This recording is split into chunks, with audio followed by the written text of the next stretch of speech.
Hello, my dear students. Today we are going to see about osmosis. Osmosis is a process of movement of water from its higher concentration to its lower concentration through semi-permeable membrane. That is called osmosis.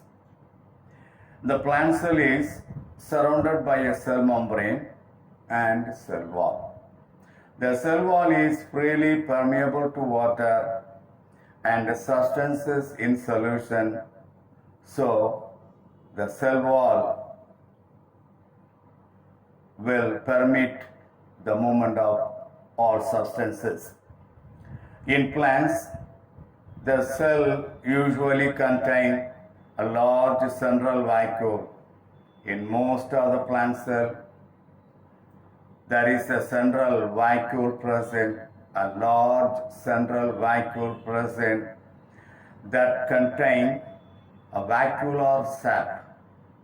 The vacuolar sap contributes to the solute potential to the cell. In plant cells, the cell membrane and the membrane of the vacuole. The membrane of the vacuole is called tonoplast. Tonoplast is the outer membrane of the vacuole in the case of plant cell. And the tonoplast, the cell membrane and the tonoplast together are important determinants of the movement of the molecules in or out of the cell. Cell wall will not inhibit or will not barrier that will not barrier to movement of the substances. It will permit all the substances to get inside. But the cell membrane and the tonoplast will determine the movement of molecules in and out of the cell.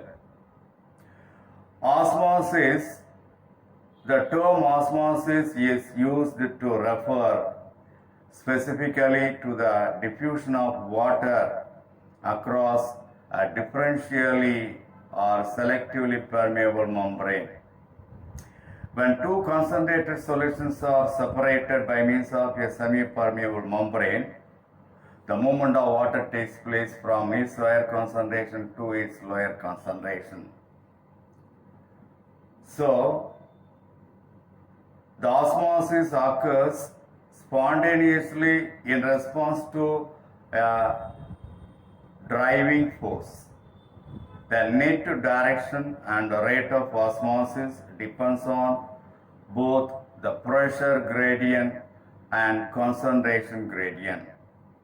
Water will move from its region of higher central potential, higher chemical potential, or higher concentration to its region of lower chemical potential until equilibrium is reached.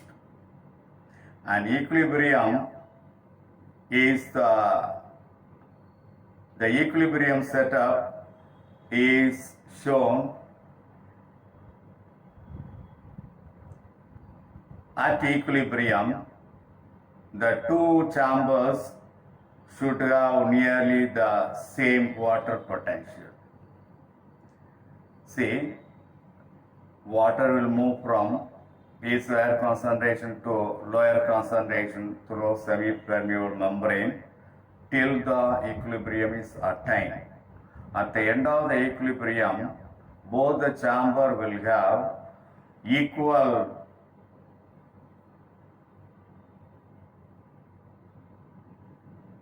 amount of water potential, same water potential can be seen. Say in a potato osmometer is nothing but a potato, skinned potato with cavities made at the center and the cavity is filled with sugar solution.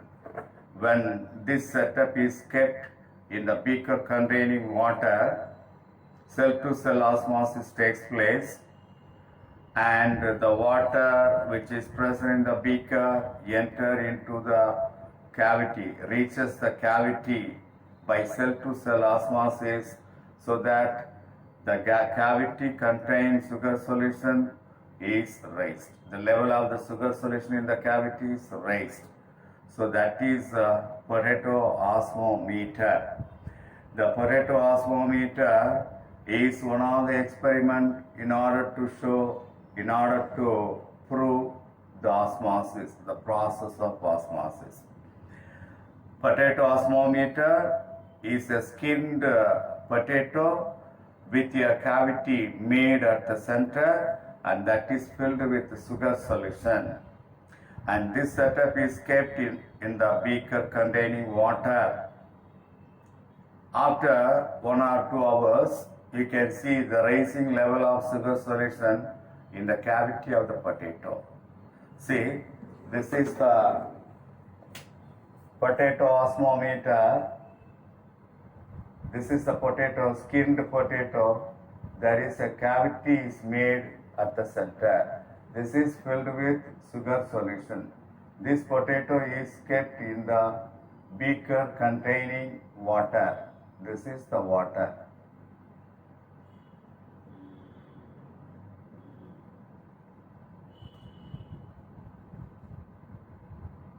Skinned potato. That means in all sides, skin of the potato removed, that is skinned potato. This is the cavity with the sugar solution.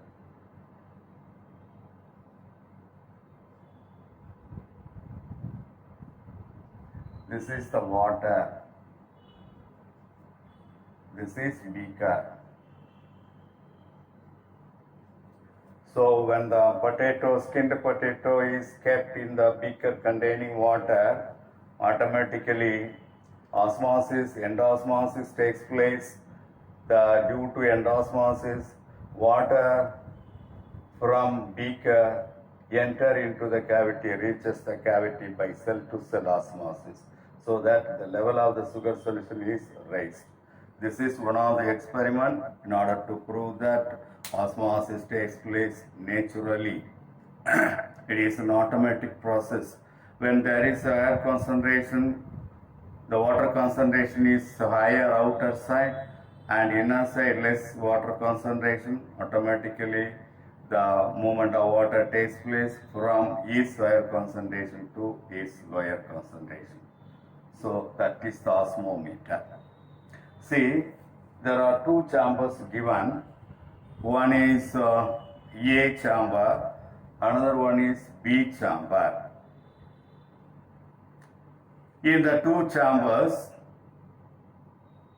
this is the solute, this is the solute particles, and this is the more solute particles given. In the A chamber, some of the solute particles present. Here in the B chamber, a number of solute particles chamber. So in these 2 chambers, different concentrated solutions are taken, and that is separated by a semi-permeable membrane. This is the semi-permeable membrane. This is one chamber A, and this is another chamber A. The question is, the solution of which chamber has a lower water potential? That is B. Here solute concentration more, here solute concentration is less, but water concentration is more. Here water concentration is less, solute concentration is more. So in the chamber B only, lower water potential present. The second question, solution of which chamber has a lower solute potential? You can see the solute particles, only 5 solute particles are there, less solute particles are there. So here only in the A chamber, low solute potential C. The next question, third question, in which direction will osmosis occur? This is low concentrated one, and this is higher concentrated one, and these two are separated by a semi-permeable membrane. So the water from its higher concentration, here water concentration is more, here water concentration is less, here solute concentration is less, here solute concentration is more. So automatically water from is higher concentration. That means you have to compare the water concentration of chamber A and water concentration of chamber B. When you compare these two chambers, water concentration is more here but less here. So automatically when two concentrated solutions are separated by means of a semi-permeable membrane, the water move from its higher concentration to its lower concentration. That's why the answer from A to B. The next question, which solution has a higher solute potential? On seeing this chamber, you can say here only solute concentration is more. So in the B chamber, the solution contains higher solute potential. Next one, an equilibrium.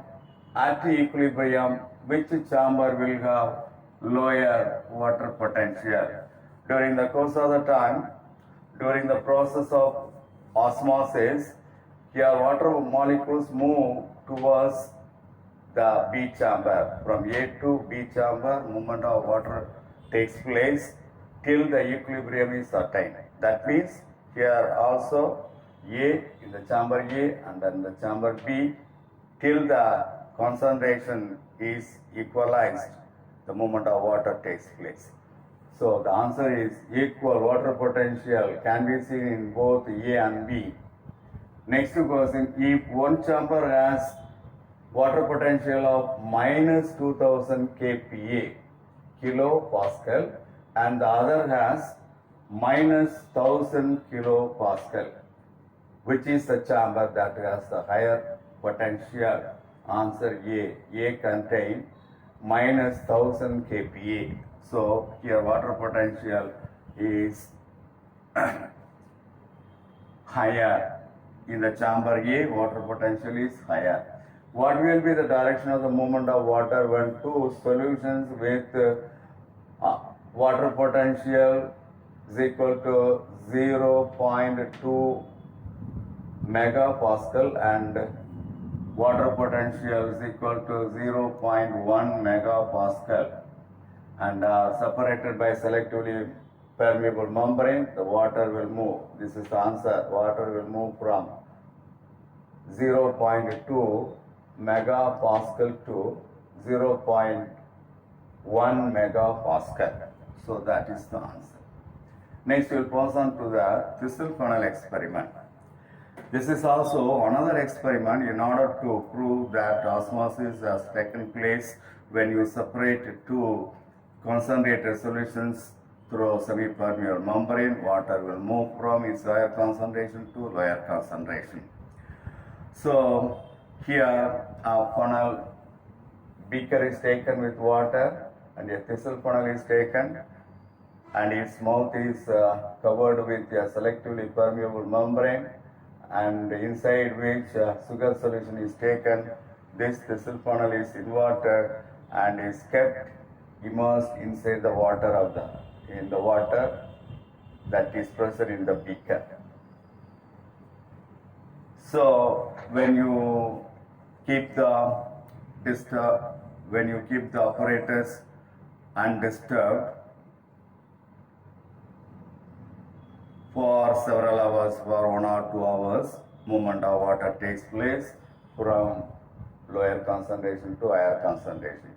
If you see the concentration of the water and sugar solution, this is higher concentrated one and this is lower concentrated one. So from the lower concentration, the movement of water takes place to the higher concentration. Another definition, movement in osmosis, movement of water takes place from its higher concentration to its lower concentration. That means the water concentration in the beaker and the water concentration in the sugar solution. The sugar solution also a little water is there. sugar is dissolved in the water so that sugar solution is formed. Here also water is there, but concentration of the water in the beaker is more when compared with the concentration of the water in the sugar solution. So, according to the second definition, osmosis is a process in which movement of water takes place from its higher concentration to its lower concentration. Then, in the second diagram, this is the first diagram A, the second diagram B that shows if you apply the external pressure, automatically the movement of water will be stopped. So, this pressure required to prevent water from diffusing into the beaker, that is called osmotic pressure, and this is the function of the solute concentration. More the solute concentration, greater will be the pressure required to prevent water from diffusing into the beaker. Numerically, osmotic pressure is equivalent to the osmotic potential, but the sign is opposite. Osmotic pressure is the positive pressure applied, positive pressure applied, while osmotic potential is the negative value. So that is.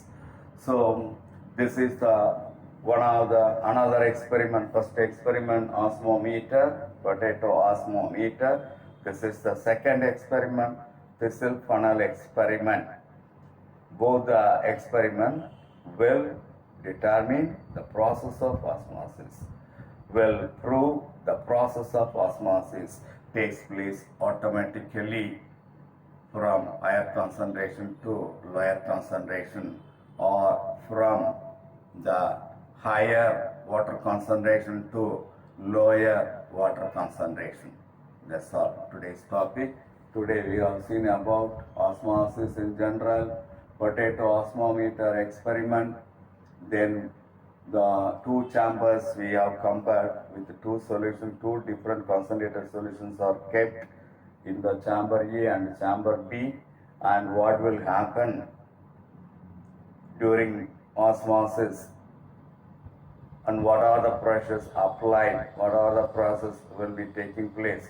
Solute potential, osmotic pressure, and that we have seen. Finally, we have seen thistle funnel experiment. That's all.